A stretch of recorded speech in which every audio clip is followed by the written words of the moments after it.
She is the president and executive director of the Jollibee Group Foundation and the immediate past chairperson of the Association of Foundations of the Philippines. Jollibee Group Foundation is the social development arm of the Jollibee Group, which operates across 33 countries worldwide. Now in its 20th year, the foundation she leads advocates food security, agro-entrepreneurship, education, and disaster response. With us some thought leaders, please welcome Gisela Tiongson. Good to see you, Gisela, and in person. Hi, Welcome to the yes. program. Thank you for inviting us. The last time you were on the show on Money Talks, it was July, a very Right. rainy, stormy day. That was, I Right. believe, Typhoon Egay, if I'm not mistaken. Yes. And you've had to do your part of disaster response. Correct. And ever since, we've seen a lot of typhoons, quakes even, in Cebu and Davao Oriental. Yes. So what's been the disaster response like in successive typhoons, earthquakes, and disasters? Okay. So as a food company, when it comes to calamities, our primary assistance comes in the form of serving hot meals. So what we call the Jollibee Group Food Aid. And what we do, because food is a very essential element when it comes to, people are just lost their homes or they're in evacuation center, what we actually do is to preposition ahead of time what we call the congee mix or spice mix. So we deploy it to local government units, our partner schools, or partner NGOs, so that when calamities strike, then they just need to prepare, put it rice and egg, and immediately serve to evacuation centers or families who are in need of meals. So that allows us to respond immediately during calamities. Did you find it a little bit more difficult because when the quakes happened, it was 1 week apart, and one happened in Cebu and the other in Davao Oriental? Yes. Well, unlike typhoons, where we can prepare and we can advise the partners to be on standby, in this particular case, we really had to first of all check on our own people and even our partners. Are they okay and are they ready to set up? And were they all okay? All they're accounted all for? okay, thank goodness, no? But it took a while to set up everything. Plus, we were also affected by the road condition. Some of the roads were not possible or were difficult to pass through. But our our store employees are really, especially those coming from Cebu and from Davao City, they immediately mobilized and set up a caravan of vehicles that will bring both ready-to-eat meals and also ready-to-cook. So again, our congee mix, so that even after they've left the area, they can serve meals to the community. And that includes also the franchisees. Yes. They're considered partners, very Yes. active partners Oh, in yes. cases like this. Yes, they are really our staunch allies and advocates. In fact, if you remember when there was an earthquake in Leyte back in 2006 or so, the first responders were actually our franchisee in Leyte, and they immediately set up, and served meals. So we're very, very happy and grateful for our franchises who are really there at the start. Is it different when you take care of typhoon victims versus those that have been struck by a quake and try to survive the aftershocks? Yes, it is, because at least in the earth in a typhoon, when the typhoon passed, people can immediately rebuild. As you see in the earthquake now, with all the aftershocks going on, securing the safety of buildings remain up, and even their homes, their own shelter. So in a way, the recovery takes a longer period of time, and a lot of it is really structural in nature. So that will take a bit of a time, I guess. Yeah. And upon the initial disaster response, what does the foundation do to carry through? Okay. Until what stage are you in perhaps the recovery efforts? Yes. So our recovery is again along the lines of food. So for example, when the typhoon struck in Iloilo before, even in Mindanao, Typhoon Pablo, we were at the time doing the school feeding program. So we organized a special feeding program so that children can come back to school. Because it helps also deal with their trauma if they are back in the classroom and they're learning and they can talk about their experience with kids. But to attract them to do that, we offered meals for everyone. The other thing that we do is with regards to farmers. So we have what we call the Farmer Livelihood Recovery Program. So because immediately after a calamity, farmers will need to replant again. but they don't have the cash or the resources to do that. So we deploy cash assistance so that they can immediately buy the needed inputs and begin their crops growing. So the kids come back for the spice mix. You made a mention of the spice mix. I'm just wondering what is in it, and what do you Yes. serve that help people at the onset? You know, aside from the spice mix, we have our own school feeding program. Before, prior to 2015, we were actually funding school meals in children, the most malnourished 40 pupils. And we have a recipe for that at a cost at the time, about 20 pesos per child per day. But it's only to a limited number of pupils. But during the calamity and when we need children to come back, then that becomes available to everyone. But that has not happened again. First of all, because the Department of Education is now funding the school-based feeding program nationwide. So that's why we shifted our assistance from providing meals directly to setting up facilities like kitchens so that feeding can be done on a regular, consistent, and quality basis. And as you align with the DepEd's goals, how will that help in the long term? When we talk maybe about nutrition. Well, in our experience, when we started the Busog Lusog Talino or BLT school feeding program, our first instance was to provide meals, hot meals, and helping the parent volunteers to do it and serve it in a consistent quality manner.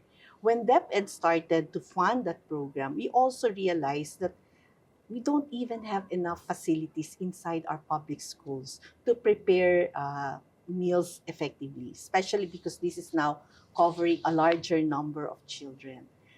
So now we started to build central kitchens, which now serves as like a commissary. It prepares meals not just for the children in the school, but also children in nearby school areas. And these are meals that are delivered through the help of our barangay leaders. They move the food, and then children now can have and enjoy their meals regularly without being too onerous on the part of the public school teachers or even principals. DepEd is really now promoting that kind of approach to more schools nationwide. And so what we have done is to convert some of our existing kitchens to become training centers so that those who want to adopt the same model can just go to these kitchens and learn how to run similar facilities. And those you train, well, what sort of stories have come out of that? Training those who feed children. Yeah, so what we do is actually request the local government units to support the honorarium of our parent volunteers because the kitchens have to run every day. And we actually have, for instance, our kitchen in Rojas City. One of the parent volunteer is actually PWD, but she found meaning that even in her condition, she is able to help their children get the meals every day. And to her, it's like, the power of education is immeasurable, what it can do to change the life of a child. So the fact that she's able to attract children to come to school every day because they have something to eat, for her, it's really something that changes her own purpose, her own role in life. We also have parent volunteers who participate in the kitchen, get to know the basics of food service, and now move on to set up their own carinderia, their own catering business. So it becomes an opportunity also for livelihood skills training for them. So yes, the potential is really tremendous. And there's a lot of collaboration, as you just mentioned, a lot of partners coming in. Correct. That is the only way to create that ecosystem. What about on the local government side? How much of support must a foundation get, or should a foundation get, in order to set up something like that? In our case, what we request, for example, for the school feeding program, what we request the local government unit is to first of all take care of the honorarium of the parent volunteers because DepEd does not have the budget for that. So they do that. There are also instances like, for example, in Iligan, in Vigan, it's the local government that sets up and builds the kitchen itself, the facility. We recently inaugurated one in Dinalupihan, Bataan, which was funded by the provincial government.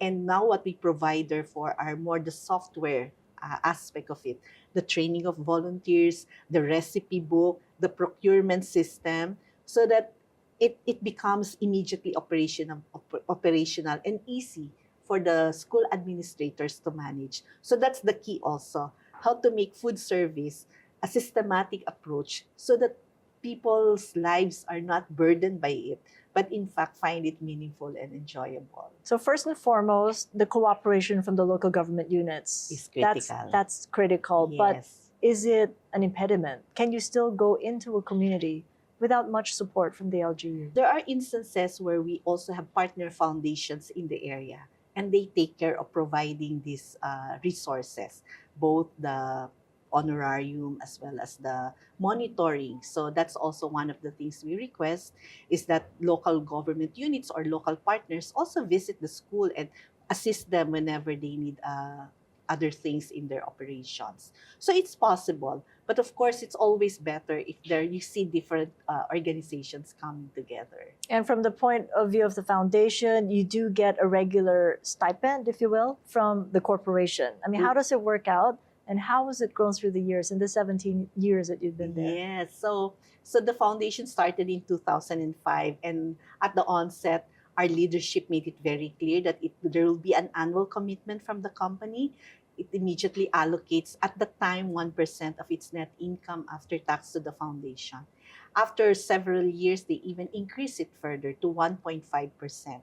So that becomes an automatic source of our resources, which we now deploy and use to make sure that the impact we create in the communities are really sustainable and meaningful. And not to forget, you also collect donations in cans in the stores, in Yes. Jollibees across the country. So we have deployed coin banks, and these all have the necessary permits from the Department of Social Welfare and Development, which we use to add to the resources that we utilize for our programs. Currently, we have coin banks in all of the brands under the Jollibee Group, and the funds that we generate from them, we now use for our scholarship program that trains young farmers like these guys behind us to learn the art of agro-entrepreneurship, or how to not just plant, but also sell their produce so that they can earn better. Talk to us about the generosity of people as you collect those Yes. cans. Where do you find are the most generous, and where are those that are needing probably more encouragement to help others? You know, we are actually very, very amazed at the generosity of our customers. Since the time we started in 2008 deploying the coin banks, the amounts have increased. Of course, there was a gap during the pandemic when our stores are closed, but now it's also starting to come back, and we're very happy. Of course, we also have to be more let's say relevant now, because with all the platform, the e-wallets and all of that, how do we also capitalize on that? And we're looking into that, we're studying that as well. But yes, the generosity, the Association of Foundation really recently came up with a research together with a charitable organization in the UK, which look at generosity worldwide, and the Philippines actually registered very well when it comes to generosity. So what would you attribute that? You know, many of our Western counterparts would always say our sense of what we call malasakit, or our sense of being for the other, is really very striking to them. And I think we have that. We really feel and sense the connection with others. Um, the acts of generosity are just everywhere in this country, and sometimes we forget that.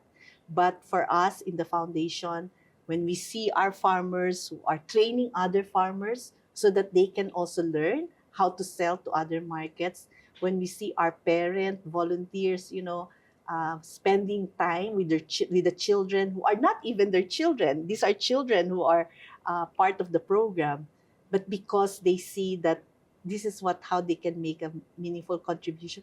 Or even our own employee volunteers. You know, in the recent earthquake, One store manager was telling me that they traveled for 10 hours just to get to the area and travel back again, same number of hours, and then report to store the next day. I mean, where will that come from? But I think from a deep sense of purpose from everyone. How did you manage during the COVID-19 pandemic? As you said, the stores were shut, people couldn't go out, but you still had to do your work at the foundation, and even more so. Yes, because hunger at the time was really very significant. So uh, we had to think different ways of approaching it. So the usual calamity assistance is, people come in groups and get their, but we cannot do that. We cannot organize that. So we have luckily several good partners on the ground. So for example, one community association, they organize themselves into clusters of one leader per 10 households. And during the drop of time, these leaders would come one at a time, pick up the items that are due to the 10 households under them, and then they will do the individual distribution. And then for us, that was wow. So it's actually possible to still spread and provide meals, even in this context. We have a partnership with the Coast Guard. And those communities in Navotas where it's very hard to reach, it's the Coast Guard people who went on their boats to start distributing the food packs directly to the families. So, as I said, there is a very strong spirit of generosity that we have to learn to tap always. And when we do that, miracles happen, things happen. And for that, we're very grateful. How has it changed your strategy, though? The COVID appears to be sort of a marker in your 17 years of the Correct. 20 years Correct. of Jollibee Foundation. How is that now going to plot out the next few years? As we're noticing the severity of the storms are getting stronger and the quakes are happening in shorter gaps that we have to deliver fast and more. Yeah. So there are two things that we're doing along that line. First, what we learned from the pandemic, the farmers program. What we do is we train local government units or microfinance institutions or academic institution on the approach of collective marketing. Before, we will do it and train our partners face-to-face over a period of 1 year because it would require them to learn it, apply it, then come back. So it's a hands-on kind of training. But when the pandemic struck, okay, what do we now do? We move into the online platform. And what we used to do for 1 year got shortened to 6 weeks. What would run for, say, 35 people, we will now reach 300 plus people in 1 year. And that, together with our partner, Xavier University, has allowed us now to reach more. And I think the challenge for us is how do we continue to maintain an online platform so that even coaching can be assisted that way, because organizing the farmers is not easy. Teaching them to now think of production, of supplying, of logistics and cold storage, it requires constant support. And that's why we need to ensure that our coaches are able to do that. The other hand, this whole issue of weather. Farmers are, of course, that's their biggest risk, they're ready to harvest and then the typhoons come and what happens?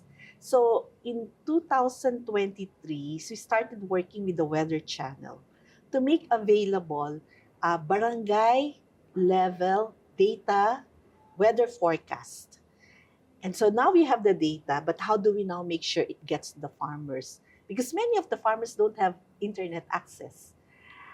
Together with our business technology team, that data is now converted into SMS, and every day, the farmers will get a notice at 7 a.m.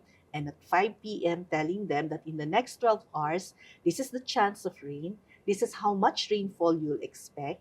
And the farmers are very happy because now they see that, okay, I don't need to do sort of putting or doing, for example, harvesting because the rains are going to come. Or maybe I have to do it earlier because rains are coming.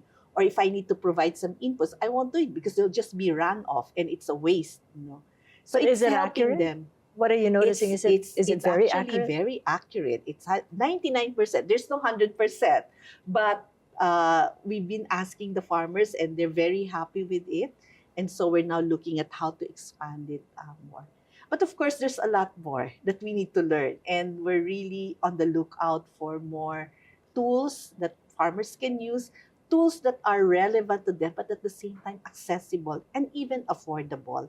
So our goal is, for example, is to make sure that these practices that they get are really something that they can apply and spread to more farmers everywhere, because that's the only way they can really make it useful for them. What sort of tools are you looking for? Have you studied other countries perhaps and what works for them and what Yes. might work for the Philippines? Yes. So, for example, you know, the recording of farmers' data. That's important. Any business should have their own costing, right? But farmers are not used to that type of, recording my costs and all of that. But we have a tool to do that, a paper and pencil. But to be able to do that, so that as they input the data, and the app will automatically show them, or this is your projected income. Oh, and then after a while, you do the actual deliveries and you put that in. Then automatically you get the data. I mean, for a farmer to be able to have that information at his fingertip is a very powerful. It's like getting a payroll slip every end of the month. You know exactly how much you have. Farmers don't have that. I mean, farmers really can anticipate how much will my crop sell, or where will I even sell it. But if, because there's a steady market, they know the price, they know their costs, then they can plan ahead. Okay, so this month I'm going to earn this much, I'm going to invest this much in my planting, this one I'm going to spend for the health of my family or for the education. It dramatically shifts the way they look at how to manage not just their farm expenses, but also their household expenses. It's a big ask for It's a big ask. for farmers who have gotten used to just maybe counting with their fingers. And the Correct. median age, if I'm not mistaken, is late 50s, 57. Are they Even willing? more. Are you finding that there are willing farmers to actually do the maths and do Yes. something that they hadn't done before? Really a mindset shift at a late stage in their careers. The farmers, because they see that they are actually making money from being suppliers of Jollibee, they're more receptive to technology, because they know that any way that they can save on cost or increase their yield means money for them, means higher income for the family, means the ability to send their children to school. So so that's why we're very, very careful also in introducing those technologies to them, because we want it to be something that's really useful and relevant, and that will really increase their income. So we're talking to different groups, to Asian Development Bank, to the World Bank, to help us gain access to those, and together with academic institutions who are our partners on the ground, to help translate that in a manner that farmers can really understand. And if not for them, but even for their children who are now also following their steps to become farmers. How much money, though? Could you give an example of how much more money they can earn, and what sort of crops or produce does Jollibee buy consistently Yes. that have made farmers earn a lot more? Our biggest buys are onion, bell pepper, salad tomato, calamansi, and ginger. And their deliveries. Does that make a burger? Minus the patty. It's like the ingredients for and maybe also for spaghetti spaghetti, sauce, yeah. for pizza topping, for mang inasal, our ginger, for marinade. Um, our agreement with our procurement, when they negotiate with the farmers, it's a discussion on what are your costs, how do we cover your costs, and what will be the acceptable profit margin. So I mean, clearly there is a profit. It's because for our procurement, we cannot deal with suppliers who are not making money, because they will not be sustainable suppliers for So profit us. margin is a Like something is it- that it dependent on the farmer. It's something that can be negotiated. Yes. So, and part of that is also comparing their costs compared with other suppliers, because they have to be competitive. This cannot be a charitable case. The company should also see that this is really something that's competitive for them. And so on the average, at least 25% higher income for them, and in some cases, even higher than that. Uh, but that is between them and the company. The foundation does not participate. Our role is to make sure that when they get to the table to negotiate with our company, they know their numbers and they can negotiate well with the price that they can offer. And the company benefits because it purchases at a Better fairer price. quality, fairer price, and in fact, they're very happy because the quality that they get is because it's direct from the farm. It's also much better. So we're very happy. Last every year, our company does a supplier summit, and they recognize their suppliers.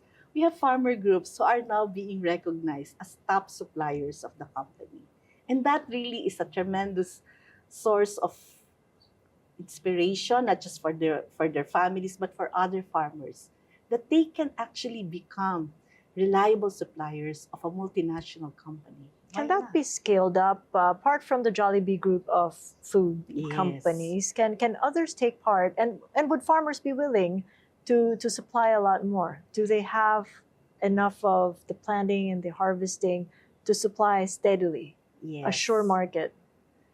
So our experience has shown that it's possible. What we're investing on right now is actually to train more what we call facilitators on the ground. These are your local government units, DA, personnel from the Department of Agriculture, so that they can organize the farmers on collective marketing. Because our assumption is when they're ready, the market will come to them. There's been a lot of sort of heartbreaks in the past between companies and farmers directly, because the farmers sometimes will do pole vaulting because the price is higher here, they would sell elsewhere, and there are many companies that have been disappointed with that kind of practice in the past. But that's also why it's also important to encourage more companies to also open their supply chain. There are already those doing that, but there's a lot more that we can do. Government can also procure directly from farmers, and there are laws, policy provisions that will enable that. But for that to happen, you really need to support the farmers not only in organizing them as clusters, training them how to do business, but also provide the necessary post-harvest facilities, farm-to-market roads, logistics, and quality management. So it would require different actors once again coming together. Even the financing support is also important here. But it's possible, and I think we can really move our agriculture program if we really put more attention to it. And possible also if we enable the farmers, the 57-year-old farmer, to convince the daughter, the son, to take up farming, not go to the city and take up another job because there's the cool factor that still has to be, if you will, demolished so that farming can be cool. Yes. I was asked recently in a conference, how do you encourage the youth to go into farming? And my response is, well, show it's profitable. Show that they can make money out of it. And for our farmers, they can now encourage their children. And even their children are saying, well, I'm going to go and continue this because it's helping my family. I can raise a family out of my farming. Have you spoken with a farmer's young children, and what have they told you?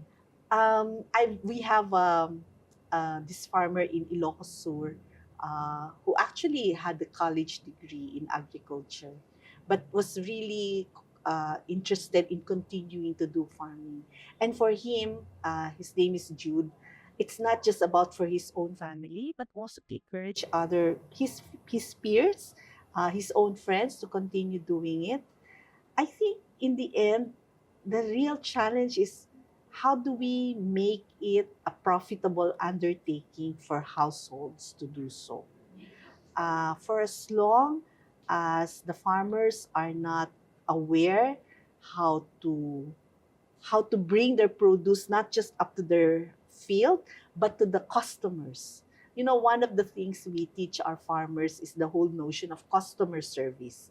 You have to look at your buyers as customers, and therefore that will now really require them to look at quality, to look at timeliness, to look at during times when Perhaps there are better offers outside, but because you know that this is a loyal buyer for you, you find ways to adjust and to see how you can win both ways in these instances. And I think the past 15 years have shown our experience with more than 30 farmer groups all this time. I think it has shown that it's really possible. Possible as in the ecosystem you just mentioned, but you did make a mention of infrastructure. Farm to market roads still in want in many Yes. parts of the country.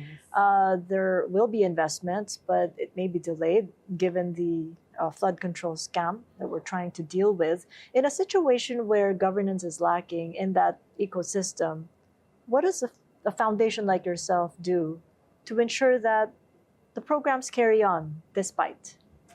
As I said, our focus has been on how to make sure that the farmers can earn profitably from the enterprise, and therefore, at the onset, when we plan how they will make the deliveries, those risks are also identified and managed. It's possible that, okay, in this particular instance, you need more additional logistics support. We're not a logistics company, but we can help identify other logistics providers for them and help negotiate for them some of the rates so that it becomes affordable. Or, for example, cold storage facilities, which are normally allotted ahead for people who can reserve and have the resources.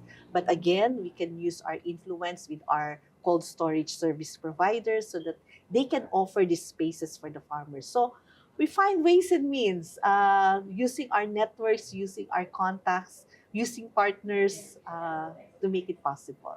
Are there willing communities that find themselves in a fix because even as they want to contribute to find a sure market where the market is in the cities, they just can't because of the lack of, say, farm to market roads, cold Yeah. storage facilities, and all other infrastructure? Yeah. I think that we still have those areas. We still have those areas. And but I'm hopeful, I'm very optimistic. The thrust of our national government now, especially the Department of Agriculture, to really link the farmers to the value chain, they're looking into it. In fact, the whole idea of clustering and consolidation is already part of their approach. And all the programs now that they're doing are meant to support these kinds of clustering activities. So it's going to happen sooner or later, and we're really excited for that possibility. So what happens to the middleman then if we do cluster and coordinate and do that successfully? What happens? And what then for maybe market prices of produce? I think the middleman plays a role in the value chain. Uh, it is now a matter of therefore adjusting what will now be the proper role that he or she can play in that value chain. For example, even in our requirements, because we have specific quality requirements, there are some crops that we cannot buy, or for example, their harvest, we cannot buy the entire 100% because they will not pass our quality requirements. Farmers would need alternative markets for that, and the middlemen can play that role. So I think there's a role. It's just a matter of how to rearrange it now so that the value is shared equitably across the players. And in terms of continuity, how do you plan for that given the changing administrations, changing people's in power in several of the LGUs you work with? How do you ensure that that'll carry on despite whoever is on top? Well, for now, we already have more than almost 2,000 farmers all over the country who have experienced it and who are now clamoring for assistance and support from the Department for the Agriculture, from the local government units. A lot of cooperatives are also looking closely into it. I think the demand for that will come from the grassroots, from the farmers' organization, will just continue to grow. And and that voice will have to be heard by whoever will be in power, because in the end, uh, they provide our food every day. I mean, who can ignore the farmers? We cannot ignore them. We just have to really support them.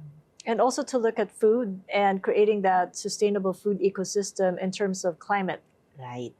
Correct. What then and how then are you preparing for the changing climate conditions that make it impossible for maybe farmers to plant and harvest as they wish, and also in the way that you're conducting your disaster responses? Yeah.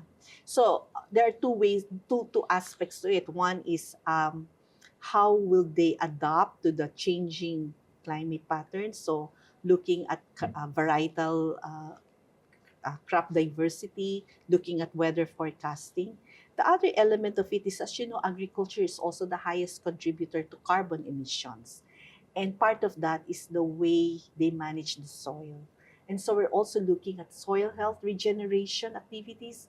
We're still at the very infant stage of that, but this is something that we're also telling the farmers, we also have to be mindful of how our own practices could contribute to carbon emissions and how can we adopt different practices so that in the end everyone will also not get affected, including their own production patterns. Interesting. So you're also Yeah. getting into the soil because, Yes. and that's part of the innovation, which is very Correct. critical in how you deploy and how you respond to Yes. disasters. What can we expect there? What kind of changes, or maybe even a case study from overseas that worked that could also work on our soils? Yeah. Well, what we're learning is that there are really certain periods of time where farmers should let the land go fallow, meaning they should not even cultivate it, because that's the way by which the soil can regenerate itself. So, and that's a big ask for the farmers. I will not touch my land for one cropping season. So we heard that in other countries there are some like insurance that's being provided to them. If you don't touch, we will provide you with cash compensation so that they can continue to farm. Those are still under study at this point, but we're talking to different groups and trying to figure out how best to make it work. When you look at sustainability and the concepts, there is a phrase called net positive. Yes. How then, and how would net positive look to you uh, in a perfect food ecosystem, if you will, in the Philippines? That's a tough ask. Because the Uh, ask is creating more value than the organization takes from society and the environment. Yeah, yeah. So, for example, that first is the soil regeneration. That is definitely one aspect that we really want to consider and look seriously into. The other one is we're also now looking at mangrove reforestation. Mangrove actually is able to capture more carbon compared to terrestrial reforestation or trees. We're now making investments in community managed reforestation, helping also make sure that mangrove management becomes a viable source of livelihood for them so that they don't cut the mangroves and that they can continue to let it thrive and grow. But at the same time, there's a lot of discussion, for example, on carbon credits that can be derived from mangrove reforestation. Again, that's a whole arena, very new in the country. The government is still putting together the framework for the blue carbon economy. Um, but we'll take a look into that, and we'll take a look at how as a food company we can continue to invest in that, because in the end food needs to be, as you said, sustainable for the country, not just in terms of how we are deriving it, but also how do we continue to replenish and let our nature continue to grow the food that we need. And how you measured yourself in terms of metrics. I mean, what would work for you as a food company then? Just looking at net positive and the concept of it, it's really difficult from a corporate-driven foundation sort of a lens. But how do you see it though? Well, our sustainability are in three pillars: food, planet, and people. So our foundation is focused on the community pillar under people. And in that particular case, we're looking at, for example, yield and income for the farmers. Or when it comes to, for example, school feeding program, we measure, are they able to attend classes more often now because they have meals? Or in the case of calamity assistance, how many meals are we able to serve relative to the rest of those who are affected by the calamity? Again, we don't intend to be the 100% provider of everything, but how can we meaningfully contribute to that is our intention. And how you're communicating that to the young who are so activists and also so invested in what they buy, how they support the brands that they do because of the good they do back to the environment. How do you make that connection then that you're helping these farmers and also encourage a sustainable food ecosystem down the line? Well, we're working with our brands to do that. I'm here in your show talking to them. It's a continuing challenge for us to be able to effectively communicate to the young. But we will try to mobilize our social media platforms for that more and more. A lot of our work in the past year has really been how do we create impact in the community? But now that we have stories to tell, we can now bring it out to the open so that the public will know, and more importantly, to see how they can also participate in the whole initiative. So how can they participate? Well, first of all, focus on the farmers. Help the farmers. I always ask our young, there was a project we did before among college students. Can you think of projects that would help directly the farmers, whether in terms of simple machineries that can ease the burden of farming, or for example, we have universities who are doing extension work, who are into HRM, for example. Can you look at our kitchens? Can you help the parents develop new recipes? Can you help them develop standards or apply the standards for food safety? Train them on that aspect. I think there's a role for especially young people. How can they serve as platforms to tell the stories of the farmers or to tell the stories of the parents or the children who are part of the program? There's a lot of that can be tapped into that, and I really hope that we can be better in that in the coming years. And also think about the fact that the young are also health conscious. Right. And it's quite amazing that they try to read the labels and all that. And the company, of course, is leading more towards the process, not so healthful if you eat it every day. How then do you communicate what is healthful and what they should support? Because you support farmers, you support children, yes. But then what you're dishing out in the stores may not be as healthy if you eat it every day. So diversity in diet is important, and part of our sustainability agenda under food is to make sure that the quality is there as well as the nutritional information is available. So those are things that are being looked into by the company. All right, as a final question, you've done 20 years, 17 of that, with you at the helm. What can we see you do differently in, say, the next 5, 10 years? Challenge for us is how do we continue to grow our program, but to grow it at a better quality and at a faster pace. That is our challenge in the next 5 years. We have plotted the growth in terms of what our company will need in terms of produce from the farmers. How then can we organize the farmers so that they can supply that? How else can we build kitchens at a faster speed so that more children can benefit from the school meals program? We have to think differently how to make it happen. And the good thing with my company is that we are always have the flexibility to change our approach, but we remain constant in our purpose, and that is in creating long-term impact for the communities. Looks like you got a whole job ahead of you after 20 years. And we have young just people. Starting. And the young people will carry it who on. can continue the job. Thank you so much, Gisela. Thank It's been such a pleasure. Thank you, Cathy. Appreciate it. And catch us again next Thursday, 9 p.m. Philippine Standard Time on One News. You can also check out the long conversation on YouTube, Spotify, Apple Podcasts, and Google Podcasts. And if you haven't done so, like or follow my social media pages. I'm Cathy Yang, and this is Thought Leaders.